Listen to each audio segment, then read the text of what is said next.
नमस्कार दोस्तों। आज मैं आपको बताऊंगा यूपीआई पेमेंट के बारे में कि यूपीआई पेमेंट क्या है, ये कैसे काम करता है और आप इसको किस तरीके से इस्तेमाल कर सकते हैं और ये क्यों सिक्योर है। सबसे पहले आप ये समझिए, यूपीआई मतलब यूनिफाइड पेमेंट इंटरफेस, यानी कि ये एक पेमेंट इंटरफेस बनाया गया है आरबीआई और एनपीसीआई ने कोलैबोरेट करके। ये दोनों ही एजेंसी गवर्नमेंट एजेंसी है, कोई ये प्राइवेट कंपनी नहीं है। यूपीआई आईडी का मतलब ये होता है कि आपको एक वर्चुअल एड्रेस दे दिया जाता है, जिससे क्या है कि आपको किसी को पेमेंट अगर मंगवाना होता है तो आप उस वर्चुअल एड्रेस को शेयर कर दीजिए, बजाय अपनी अकाउंट डिटेल्स और आईएफएससी कोड देने के। तो ये इससे क्या है, सिक्योरिटी हो जाती है कि आपको किसी से पेमेंट मंगवाना है तो अपनी अकाउंट डिटेल देने की जरूरत नहीं है। आपने जो यूपीआई किसी भी ऐप पर जो अपना एक जो एड्रेस क्रिएट करा गया है उसको आप शेयर कर सकते हैं। यूपीआई इंस्टेंट रियल टाइम में पेमेंट सिस्टम है। मतलब ये है, पैसा आपके अकाउंट से कटेगा, दूसरे के अकाउंट में जाएगा, बीच में किसी भी तरह का कोई टाइम इंटरवल नहीं है। जैसे ही इंस्टेंटली आपका पैसा कटा, दूसरे के अकाउंट क्रेडिट हो गया। आप मान के चलिए जी पे या फोन पे कोई भी ऐप यूज करते हैं तो जो भी वो ऐप के जो भी मैन्युफैक्चरर या जो भी स्पॉन्सर्स हैं, उनके यहाँ सिस्टम में वो पैसा नहीं जाता। वो सिर्फ एक मीडियम प्रोवाइड करते हैं आपको पैसा ट्रांसफर करने के लिए। अब ये कैसे काम करता है मैं आपको बताता हूँ। मान के चलिए आप जीपे इस्तेमाल करते हैं, तो जीपे ने किसी ना किसी बैंक के साथ कुछ कोलैबोरेशन कर रखा होगा जिससे उसकी कनेक्टिविटी होगी। अब आपने जीपे इस्तेमाल किया, किसी को जब आप पैसा भेजोगे तो सबसे पहले इंफॉर्मेशन उस बैंक के पास जाएगी जो जीपे का कोलैबोरेटर है। हो सकता है वो आपका और जीपे का दोनों का सेम बैंक हो और अलग अलग भी हो सकता है। वो इंफॉर्मेशन एनपीसीआई के सर्वर पर ट्रांसफर होगी, फिर एनपीसीआई उसमें उस ट्रांजैक्शन को प्रोसेस करेगा, यानी कि जो जिसके अकाउंट से पैसा डिडक्ट होना चाहिए वहां से डिडक्ट करके, और जो बेनिफिशियरी है उसको पैसा प्रोवाइड करेगा। और फिर उसके बाद जब पैसा चला जाएगा तो जो भी बेनिफिशियरी है उसके मोबाइल पर मैसेज आ जाएगा कि आपके अकाउंट में पैसा आ चुका है। ये तो हो गया है कि बैक एंड पे कैसे काम करते हैं। अब मैं बताता हूँ कि यूजर, जैसे आप एक कॉमन यूजर हो तो आपको क्या करना पड़ेगा। देखिए सिंपल स्टेप है।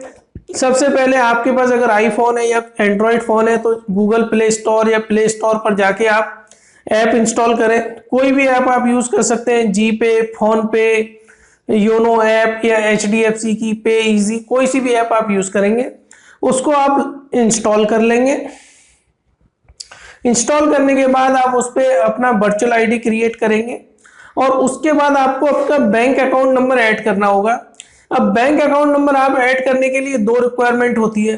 पहली तो ये कि जो मोबाइल आप यूज कर रहे हैं वो मोबाइल नंबर रजिस्टर्ड होना चाहिए आपके बैंक अकाउंट में, और दूसरा उस वाले अकाउंट नंबर का एटीएम कार्ड रनिंग कंडीशन में होना चाहिए ताकि आपके क्रेडेंशियल वैलिडेट हो सके। जब आप ये दोनों चीजें कर लेंगे उसके बाद आपको एम पिन सेट करना पड़ेगा जो कि 6 डिजिट का होगा। उसके बाद ताकि जब भी आप लॉगिन करेंगे तो वो 6 डिजिट का नंबर ही आपको एंटर करना पड़ेगा, किसी तरह के कोई ओटीपी की जरूरत नहीं पड़ेगी ट्रांजैक्शन पे। और फिर आप उस जो भी ऐप है जी पे, फोन पे, उसको आप इस्तेमाल कर सकते हैं। कुछ चीजें ध्यान रखने वाली बात है कि ये रियल टाइम में सेटलमेंट होता है, इसमें किसी भी तरह के ओटीपी की जरूरत नहीं पड़ती। आप अपनी एक ही ऐप में कितने भी आईडीज बना सकते हैं। आपके पास अगर जीपे है और आपके 10 बैंकों में अकाउंट है तो आप 10 के 10 बैंकों की अकाउंट की यूपीआई आईडी जीपे में एक ही ऐप में बना सकते हैं।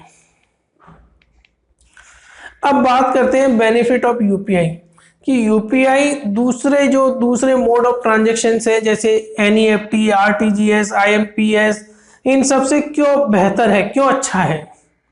सबसे पहला, कंप्लीट प्राइवेसी। आपको आपकी अकाउंट डिटेल्स किसी के साथ शेयर नहीं करनी। आपको बेनिफिशियरी जिसको भी ऐड करना है उसका वर्चुअल नंबर देना पड़ेगा, वर्चुअल नंबर लेना पड़ेगा और आप बेनिफिशियरी को पेमेंट कर सक पाएंगे। 24 घंटे इसकी उपलब्धता है, मतलब बैंक बंद है तो भी आप ट्रांजैक्शन कर सकते हैं बड़ा इजीली तरीके से। इंतजार करने की कोई जरूरत नहीं, इंस्टेंट पेमेंट होता है। आपने पेमेंट किया, सामने वाली पार्टी को तुरंत इंस्टेंट पेमेंट मिल गया। आप 1 लाख तक के ट्रांजैक्शन इसमें कर सकते हैं और कई जो ऐप है वो आपको रिवॉर्ड्स और कैशबैक भी देती है इस वाली इसकी, जब आप उनके ऐप से अगर किसी तरह का यूपीआई ट्रांजैक्शन करते हैं तो यूपीआई से आप पेमेंट भेज भी सकते हैं और मंगवा भी सकते हैं। जब कभी आपको पेमेंट मंगवाना होता है तो आप उसका वर्चुअल आईडी अपने यूपीआई ऐप पर एंटर करेंगे और फिर एक लिंक मिल जाएगा, उस लिंक को आपको उसको व्हाट्सअप कर देना है या ऐसे मैसेज कर देना है, तो वो उसको जैसे ही ऑथराइज करेगा आपके अकाउंट में पैसा आ जाएगा। आज की डेट में आपने देखा होगा, आप किसी भी शॉप पे चले जाइए, वहां पर आपको क्यूआर कोड दिखेगा। ये क्यूआर कोड सिंपल होता है, आपके पास कोई भी ऐप इंस्टॉल हो, पेटीएम, फोन पे, जीपे, आप इस क्यूआर कोड को स्कैन करके अपना शॉपिंग का पेमेंट कर सकते हैं। बड़ा इजी और कन्वीनियंट है, बिना किसी चार्ज के। यूपीआई पेमेंट पे आपको कोई चार्ज नहीं देना पड़ता। आज की डेट में बहुत सारी ऐप है, सबसे ज्यादा जो ऐप चलती है वो जीपे और फोन पे चलती है। इन दोनों का मार्केट शेयर 90% है। फिर दूसरी ऐप्स है पेटीएम, और जबकि व्हाट्सएप ने भी अभी शुरू किया है, और Bhim UPI. UPI payment chargeless होता है, आपको किसी तरह का कोई चार्ज नहीं देना होता। आज की डेट में जो यूपीआई की पर ट्रांजैक्शन लिमिट 1 लाख रुपए की है, मतलब आप यूपीआई से किसी को भी 1 लाख रुपए तक पेमेंट कर सकते हैं। यूपीआई आज की डेट में सबसे ज्यादा पॉपुलर हो चुका है। आज जनवरी 2021 में यूपीआई में मैक्सिमम नंबर ऑफ ट्रांजैक्शन होते हैं किसी और ट्रांजैक्शन मोड के मुकाबले। मतलब एनईएफटी, आरटीजीएस, ट्रांसफर, इन सब को भी को और एटीएम ट्रांजैक्शन को एक तरफ कर दिया जाए तो यूपीआई इन सबसे यूपर है। बहुत ज्यादा इजी और कन्वीनियंट होता है, इसलिए ये बहुत ज्यादा पॉपुलर हो रहा है, इसका ग्राफ बढ़ता ही जा रहा है। अब चूंकि यूपीआई है तो काफी सारे फ्रॉड भी बढ़ जाते हैं, क्योंकि आज की डेट में एक नया फ्रॉड बहुत ज्यादा देखने को आ रहा है कि यूपीआई से जो आप पैसा मंगवाते हैं तो जो लिंक दिया जाता है उसमें कई फ्रॉडस्टर क्या करता है कि वो बोलेगा कि मुझे आपको पैसा भेजना है, इस लिंक के जरिए आप पेमेंट ले सकते हैं, लेकिन वो उल्टा कर देता है, वो पैसा मंगवाने के लिए कर देता है।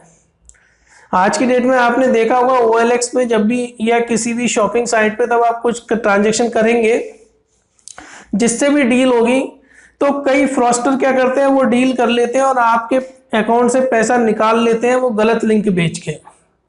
तो समझ जाइए, अगर यदि आपको किसी को पैसा भेजना है या मंगवाना है और आपके पास कोई लिंक आया तो केयरफुल रहे कि उस लिंक में आखिर लिखा क्या है, क्योंकि कई बार क्या रहता है कि कुछ इंग्लिश कमजोर होने की वजह से कई लोग पेमेंट रिसीव में कंफ्यूज हो जाते हैं। तो प्लीज इस चीज का विशेष ध्यान रखें। तो फ्रेंड्स, मुझे उम्मीद है कि मैंने यूपीआई से रिलेटेड काफी सारी क्वेरीज आपकी रिजॉल्व करी होगी। फिर भी आपके मन में अगर कोई डाउट है, क्वेश्चन है, तो आप नीचे कमेंट्स कर सकते हैं। और प्लीज मेरा वीडियो अपने व्हाट्सएप ग्रुप में जरूर शेयर करें और मेरा चैनल सब्सक्राइब करवा के रखें, क्योंकि मेरे चैनल पे आपको बैंकिंग से रिलेटेड हर प्रॉब्लम का समाधान मिलता है। धन्यवाद फ्रेंड्स।